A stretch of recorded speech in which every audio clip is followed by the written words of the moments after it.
আচ্ছা, এটা এসিআই এর অ্যামোক্সিসিলিন আর ক্লাভুলিনিক অ্যাসিডের একটা কম্বিনেশন, যেটা ব্লকলেব নামে আছে।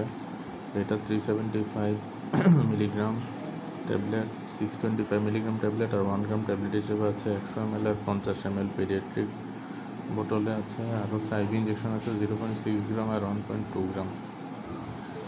আচ্ছা, এটা সেলুলার লাইসিসের মাধ্যমে কাজ করে, high tissue penetration.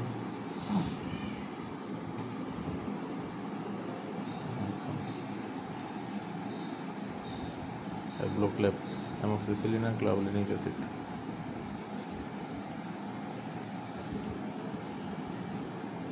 Higher concentration in bronchial mucosa, higher concentration in middle ear fluid, higher concentration in dental alveolar serum। আচ্ছা, এই ভিডিওগুলো কোনো কোম্পানি বা ড্রাগের প্রমোশনের জন্য না, জাস্ট নিজেদের যাতে সহজে মনে থাকে, এডুকেশনাল পারপাসের জন্য।